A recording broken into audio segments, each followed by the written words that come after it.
Heather, can you hear me all right? I can. Can you see me, or can you see the slide? Yes. Okay. Is this one that you've done before? So you feel It, comfortable? it is not Okay. actually. All righty. The session will last for 45 minutes. It is being recorded. Are you going to be alone, or is there someone else with you? It'll just be me. Yeah. Okay. So you won't have to worry about muting yourself when not actively speaking. Are you going to be sharing your screen? Yes. Okay. I'll let you practice that after we go through the rest of this. Are you going to be doing a video? No. Okay. You will get a list, even if nobody physically shows up today, you will get a list of the students who registered, as well as any questions if someone does show up, so that will be sent to you directly. So even if no one shows up physically today, you will still get the names of people who registered, so you can follow up and reach out to them that way. When questions do come in, students will use the Q&A button, and it's your choice whether you answer them in real time or whether you choose to wait till the end. That's a total up to you question. Okay. Okay. I'm going to stop my share, and if you want to go ahead and try to share yours, you can go ahead and share your screen. It should be a green button across the bottom that says screen share. Yeah, so no, I was just looking for the right window. Okay. Looks good. There we go. Perfect. All right. And at the end of 45 minutes, I will put up a slide that basically says, thank you for coming, and let them know that a recording of this will be available in about a week on the OACAC site. So I will remind them that their cameras and microphones are off and that they ask questions through the Q&A button. Okay, perfect. And then from my memory, oh, no, okay. Yeah, whenever I am sharing the screen in a presentation mode, I can't see questions, to my knowledge. Okay. They would come in on the Q&A. I can't put anything into the Q&A, so I can't tell you. I know that in most cases, people have been able to respond to questions, so I think maybe you can see them.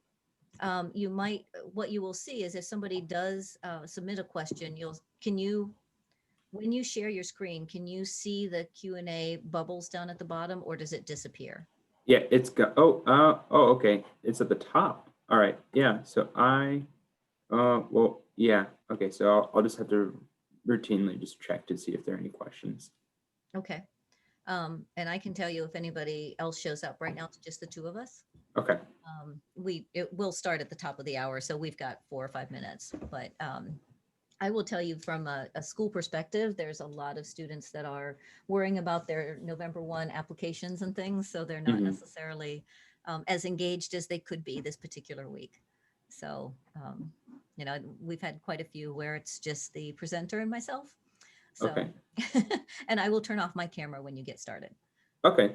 I did have some, I kind of have extra time built in. I put maybe 10, 15 at the end for questions.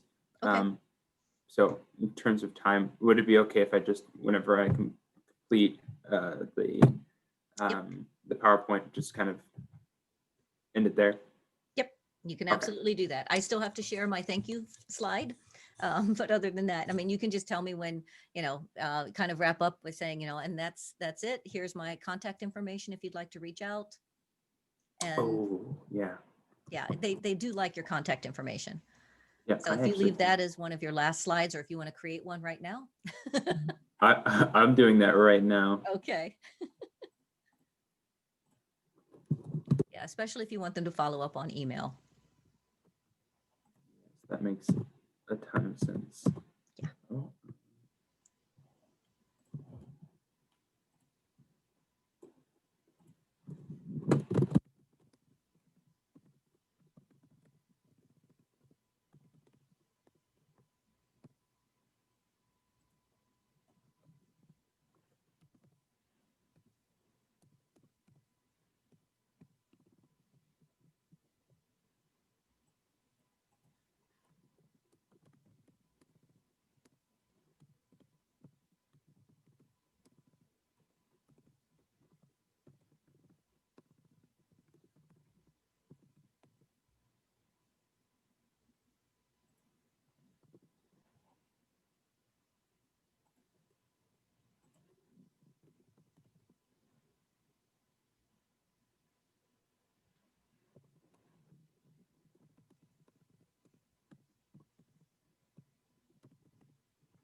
Okay, perfect. I've gotten Looks that. good. All gotten right. that in. Oh, I forgot that I was showing my screen. Works just fine. I would save that presentation so that you don't lose it for later as well. Yes, I will do that. I think it live saves, so. Good. Okay. Perfect. Looks good. Okay, yeah, I'm surprised that turned out a lot better than I, Fits the rest of your format. It's all good. yes. Okay, I will go to the top. And should I start out with the PowerPoint sharing, or? Some people do that on the side. Some people introduce themselves. It's totally up to you. What they will see is what I see right now, which is I see your screen and then I see you off to the side. So you can start just like that. Okay, I So think that as should you be are fine. now, as you are now is working, but you will probably have to reshare because I have to stop your share to do the intro slide. Okay, I'll just Okay. keep it like this and then go to the share. Okay, well, I'm going to share my lovely slide here. And we'll get started in about a minute. Okay, sounds good. Okay, you're doing great, Alfie. Thank you. The encouragement is much appreciated. You're welcome. How many of these do you typically do in a day? I'm a volunteer for OACAC. Okay. So today I've only had one every day this week. I have a full-time job as a professor, so I'm awesome. squeezing this in. So yeah, some days I have 2 or 3, but today's just one. All right, we're ready to go. Okay. Welcome everyone to Virtual College Exploration for all Ohio students. Today you are in webinar mode, which means that your camera and microphone are off, you are muted, and the panelists cannot see or hear you. If you would like to ask questions, please use the Q&A button to type your questions to the presenters at any time. They may be answered during the session or after. A recording of this session will be available in about a week at www.oacac.org. And we encourage you to sign up for more sessions of college presentations. The schedule is also available at www.oacac.org. And now I'm going to turn it over to the representative from Calvin University. Hi there, everyone. My name is Avery Wright. I am an admissions counselor at Calvin University, and I have the opportunity to talk to you a little today about success. So I'm going to pull up my presentation for you. And yes, so today I want to talk to you about factors of success because I think this is a very useful tool for approaching schools and making an evaluative choice on what institution you should be looking for. And so, yes, you want to ensure that your education takes you where you need to go. So I'll go to the next slide here. Uh-oh, this may be the wrong one. 1 second.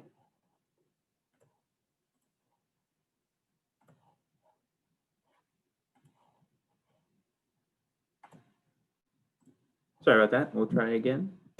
There we go. Okay, so whenever looking at schools, I think that there are 3 big categories that you can put boxes in, or 3 boxes that you can really think about when you're looking at schools. So the first one would be academics. And so those are pretty straightforward questions. Do they have the academic options you're looking for? Is there flexibility? Maybe you're unsure about what you want to study. So do they have multiple programs, and do they have flexibility within their curriculum for you to pursue different avenues? So there's that. There's quality of professors, and then there's the student-professor ratio. So how many students per professor are there? What are the classroom sizes like? And so there's the academics. The next part would be community, and this is a recognition that you want to enjoy where you're staying at your university. So that could be the community on campus, the community off campus in terms of city and amenities and things to do. Another thing that some students think about is faith. Is faith an important component for you, for your community? That also can fit within academics, but in large part we see that within community. Does the school have chapel? Are there opportunities for you to pursue your faith and things like that? And then the last bucket is a little bit more elusive, not as easily clear whenever you're looking at schools, and that is success. So does a school provide you with opportunities to be successful, especially when you graduate? So that kind of brings us to the purpose of college. And so the purpose of college really is making you ready to be where you want to be, and ready for you to go to where you want to go at the end of the day. So once you graduate, you want to get into the field. So the two tasks really are to become educated and then to become employed. So you can become educated and not become employed, and that kind of ruins the purpose of college. So that is kind of the idea behind factors of success, being able to identify, will you be educated and will you become employed at the end of the day? And so kind of just moving along, the reason why this is such an important topic is a couple of things. There is a kind of a big problem about that a quality education isn't simply enough on its own. So you can go to a great school with great academics, but that doesn't necessarily mean that you will be prepared to jump into the field that you want to go to at the end of the day. So part of the reason why is because of competitive job markets. So say you're an English major and you're looking for an editor position at a publishing company, and that publishing company will receive tons of applications, and most of those people will have a degree within English. It may be communications and marketing, maybe business, but they'll be receiving applications with similar qualifications as you. So that is something in terms of distinguishing yourself and being prepared for that. And then there's another part of preparation and making sure that students are successful once they graduate, and that's the average job life. And that is recognition that the average job life in America from the age 25 to 35 is about 3 to 4 years. So people actually change jobs quite often. So making sure that you actually have a wide variety of skills and competencies that you are prepared to jump from field to field or from job to job, as that is just the average tendency or normal tendency for job activity outside of college. So those are two of the big problems, that quality education is not enough, but there is a competitive job market that is very, very fluctuating, and also that you shift to jobs quite often, surprisingly often. And so there are a lot of ways that you can approach this. There are a lot of ways that you can look to see what are the opportunities that schools provide for you to make sure that you're going to be successful, and what things can you look at. One thing right off the bat in terms of data that you can look for is a placement rate. And so what is a placement rate? A placement rate is the percentage in which an institution places graduates, either in graduate school or in full-time employment. So you can look at a school, you can ask what their placement rate is, and they'll be able to tell you. So for example, like Calvin University, our placement rate for 2019 was 98%, and that is within 6 months of graduation, our Calvin graduates were either in grad school or fully employed. So yes, so placement rate is a great thing to look for, but there are 4 factors that I've identified and that I think are really useful for you in looking at schools that really do prepare you for success at the end of the day. And so those 4 will be research, internships, networking, and then location. And so I'll just dive into each of those a little bit, and then finish it off with a little bit talk about Career Center. And so we'll start with internships. And the use of internships is really to test the waters, to really see what your field is like. I know a lot of people who are interested within the medical field, but once they get into it, once they see some of the experiences of being within certain floors, it turns them away. I know when I was in 7th grade, I thought I wanted to be a doctor, but once I saw how much blood was involved, I thought that this was not the field for me, and so I had to change my career path. And that happens a lot once you really get into things. Sometimes on the outside, it's very glorious and very exciting, but on the inside, when you do the day-to-day, it's actually a lot harder and more difficult. So really being able to test things out is really important, but also what's important is getting experience. So you want to be able to get experience because it helps distinguish yourself. So as I said, there are competitive job markets. You want to be able to distinguish yourself on an application, and internships do a really good job of that. Also, whenever you're applying to jobs after you graduate from college, most typically many entry-level positions actually require 2 to 3 years of experience. So if you haven't gotten 2 to 3 years of experience while you're in school, that's a really big barrier. So getting experience kind of is twofold. It helps you distinguish yourself, and is also usually a requirement from graduation or for applying to certain positions. And then the last part, I know I'm kind of going backwards on the screen, but quality internships is really important. Sometimes there are internships in which the description of the internship when you apply doesn't really match what you're actually doing when you're working. So you want to make sure that you're getting quality internships. What's really good is getting connections and being in a place where there are really quality internships, and being able to get connected to those is incredibly important. But the next part of everything, let's see if I can move this over here for a moment. The next part is research. And so if you imagine that your base classes, your 101s of business and economics and biology are the foundations of a discipline, research is really getting to the forefront of the field. It is, as it says here, it's all about discovery. And so you probably see in the news or online tons of different researches that are coming out about this or that topic. And so that really is what the contemporary conversations are. So getting involved in research is getting involved in what people are talking about right now within the field. And so that really helps with specialization because you can actually hone in on a particular topic. And additionally, it helps you really see where the field is going altogether. So there are some shifts, there are some demands that can help you see what's job placement going to be like in 5 to 10 years. And then again, as I said, it does help you find your focus, hone in on what is interesting to you. Let's say engineering is a really, really broad topic or subject, and there are opportunities for you to see what within engineering are you particularly interested in, and what really fits well for you. And then the last part I have here is professors and publications. And so this is really getting involved with professors' research. So professors most typically are very well experienced and very well versed within their field, and their research is top of the line. So being able to get involved in what professors are actively involved in and engaged in is a really good starting point for students. And so another thing that upon here is publishing work is a big move. And that really is to say that being able to co-publish with a professor is a really, really big accomplishment. Now, I do want to plug Calvin University just real quick here because for internships in 2018, about 90% of our students were doing had at least one internship in their time at Calvin. And then research, about 2/3 of our students are doing research with professors in their time at Calvin. They're doing research. And then a little bit over 100 are doing research directly with professors. So there are other opportunities for you to do research. For both of these, whenever you're looking at schools, one thing that's really valuable to see is where internships are concerned, seeing if any of your courses will have internships built within them. So within your department, going towards a major, do they have internships integrated within the class so that you can really focus on that during specific semesters, or that it can fit well within your timeline? Lots of students like to do internships during the summer.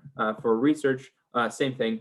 In your course schedule is research opportunities built into the schedule. So those are really good things to look out for whenever you're looking for looking at schools. And then, what particular research opportunities, what particular internships are relevant for you, and how do you get plugged into those? Those are good questions to ask to really get an idea of how you're going to get quality experience within an institution. And then this is kind of the third point, which is networking and its connections. And as the common phrase goes, it's not always what you know, but it's who you know. And this is to recognize that as much as you can be very qualified within a field, if you don't have the proper connections at the right time, if you don't have someone giving you insights and opportunities, sometimes it's hard to get access to be in the right place. And so there are a few things that you can look at, but really is who do you get to be connected with? What access do you have to other people and resources to do networking? So I'll talk about Calvin a little bit. So Calvin University, we do have academic advising. So there's one-on-one advising. So before you even come to Calvin, you have an academic advisor in the department that you're interested in studying in. And so this academic advisor will get to know you a little bit. They'll help you build your first schedule. And before the first semester ends, you reconnect with that professor, and you hear a little bit from them about other opportunities, but you talk to them about what went well, what didn't go well, what classes you liked, what classes you didn't like, and what you're going to plan for the next semester.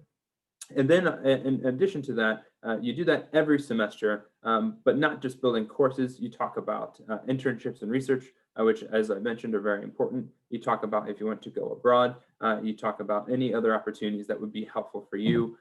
So that is a really good touch point, having a professor within your department that you can work with because they're already in the field and they're already really well educated. and so they could be a very good access for opportunities. Additionally, lots of schools will have alumni networks. These are alumni who have designated that they're willing to give insights and opportunities to students about things within their field. So that could be internships, that could be advice, or just insights about what it's like to be a nurse, or what it's like to be within a marketing department. But yeah, so it could be jobs, it could be internships, it could just be general insights. But utilizing an alumni network is really important. Sometimes you have to look at how well can you utilize that. So usually institutions that are smaller will have smaller global alumni networks, but they will usually be stronger connections as opposed to a larger school, which may have a larger alumni pool, but may not be as strong of connections in terms of the demand for resources that may be coming from students. So at Calvin University, as I'll continuously kind of use this as an example, at Calvin University, we have an alumni network that's 60,000 strong. It is all over the world, and they are ready to provide insights and opportunities for students whenever they're coming to Calvin. And then kind of really connected to networking is location, because the location is actually incredibly important. So I know at Calvin University, we have a couple of schools that are similar to us in terms of academics, in terms of community, but in terms of location, very different. So some of them are in the middle of wheat fields and some of them in the middle of cornfields. So in terms of location, really it's important to see what is around the city, and so that can be job opportunities. So unless you're a farmer, being in the middle of a cornfield probably won't be as advantageous to you. So making sure that you have access to opportunities close by. So at Calvin, we're in Grand Rapids, Michigan. It's the second largest city in Michigan. That's one of the fastest growing economies in the U.S. We have startup companies. We have global companies. So Amway's headquarters is downtown. And then, so tons of different, a variety of different opportunities for students to get job experience, and then also get jobs after they graduate. So that's accessibility, making sure that's accessible. So 10 minutes is actually really great when thinking about the commute. So if you're doing that every day and you have classes, it's really important to think about how that adds up. So I know there are a couple of schools that are about 30-40 minutes away, and a lot of their students commute to Grand Rapids in order to get their internships or get some solid work experience. So having accessibility is good in order to get the proper experience and get connections to opportunities for preparedness for graduation and getting placement. So one thing that might be really helpful in this regard is to think about areas that you might be interested in working whenever you graduate, and see where those companies could be, and then try and look at schools nearby there, because that is the one way to access that. And the last part of location is actually abroad options. And so this is kind of a quasi point. So usually you think of location as the traditional place where the schools are located, but abroad options are actually really important in terms of just personal experience and growth, and having a diversity of thought by getting different cultures and experiences, getting exposed to different cultures and experiences. But also a lot of job fields have a global basis. So being able to get a global perspective on a certain issue or a certain field is actually really valuable. So Calvin does a really good job of providing opportunities for students to go abroad. We have over 40 different options, 11 semester-long programs, and then over 30 during interim. This is a time in May, right after spring semester. It's usually a month-long time, and students like to use that time to go abroad as well. So that's kind of the location part. And then the last part is kind of what I wanted to add on at the end, this right here is an assessment tool. But this is one of the tools that Calvin offers for students through their career service, the Career Center at Calvin. So the Career Center does a lot for preparing students. So they play a very, very large role in the whole process of making sure that you're prepared to graduate and jump into your field. And they have tons of different services. This one I'll highlight in a second, but that looks like a lot of things. So they run the Global Alumni Network at Calvin. They also do practice interviews. They do resume reviews and tons of things like that to make sure that you are prepared. They hold job fairs quite often, sometimes department specific, but also just larger job fairs. And they also get connected with opportunities within the city to any professional development opportunities for students. And those are resources that are actually available to students for the rest of their life. And so one of the tools that I want to talk about is the assessment tool, because I think it's really great. This is actually what you'll see here is actually my assessment that I took at, let's see, about a month ago. And so what I really like about this assessment tool, it has my my interests and then my values that have been created by a personality test. And so why I think this is important, why I think personality is a great starting point for really thinking about career opportunities, making sure that you're prepared to jump in a career, is because of data, really. So the average student within their first year in college changes the major at least once. And the average student in America also changes the major up to 3 times by the time they graduate. So that is cause for a lot of things. Sometimes it's most typically it's within STEM. So within STEM field, many people change within STEM.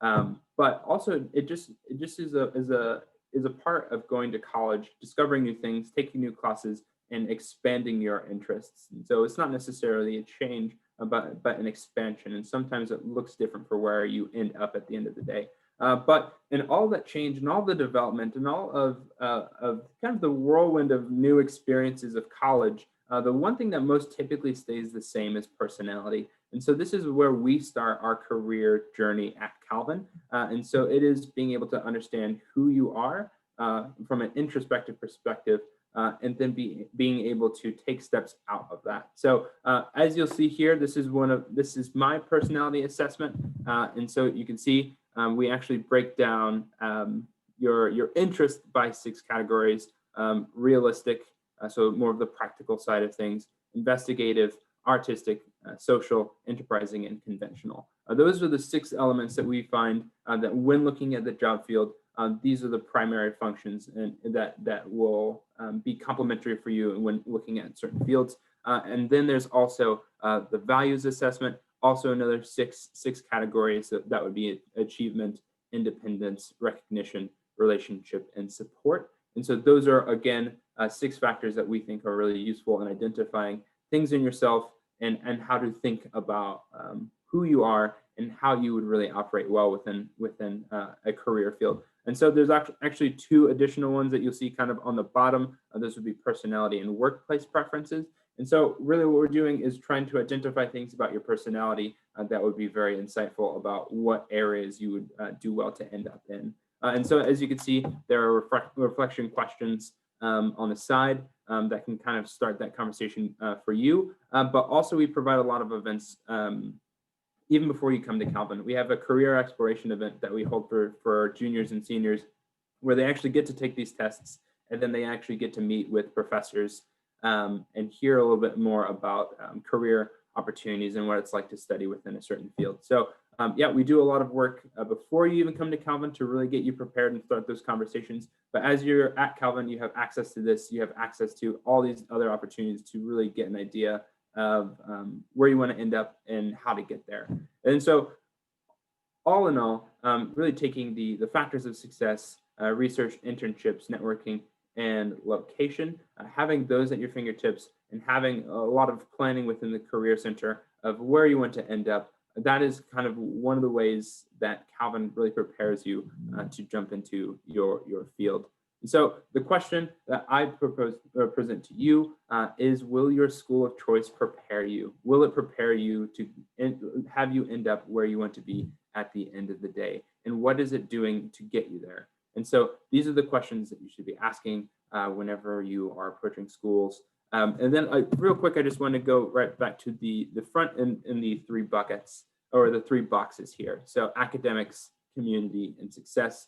We've talked a lot about success today, but I would say for every school that you think checks the boxes for you, everyone's going to look a little bit different in terms of academics, community, and success. Well, hopefully success is usually pretty standard and similar for everyone, but academics and community does look pretty different for other people. But for every school that you find that academics, community, and success works for you, and that you can check those boxes, those are schools that you should apply to. Those are schools that you should pursue. And then at the end of the day, usually in the spring of your senior year is when financial aid packages will come out for all those schools. And then you will really see other schools that check all the boxes for you, which ones are the more affordable options. And that's kind of where you get into more of the decision process of finalizing where you want to end up in terms of school. So that is all for me. Thank you so much for joining me and kind of following me along in this conversation.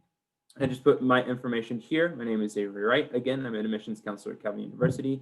This is my work phone number. So if you want to call and have a conversation more about Calvin or about the general process of admission or about the general process of searching for colleges, I'd be happy to talk anytime. You can also send me an email at avery.wright@calvin.edu. And also, if you're interested in learning more about the career exploration event, that's actually on our visit page, which you can check out here. But also, we do in-person visits, we do virtual visits, and those include tours and connections with professors, financial aid, our Center for Student Success, really anything that would make you kind of get a better picture of Calvin. We have lots of opportunities for you for that. We also have open houses on Tuesdays and Thursdays.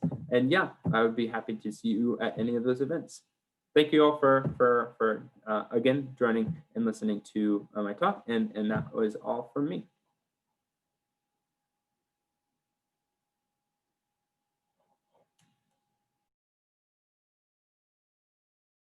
Thank you, Avery, for sharing the information about Calvin University. After you close this window, there'll be a quick 4-question survey. You may sign up for more sessions at www.oacac.org, and recordings will also be available at the www.oacac.org website within a week. Thank you so much for your attendance today, and have a great weekend. Thanks. Bye-bye, Avery. Bye. Thanks.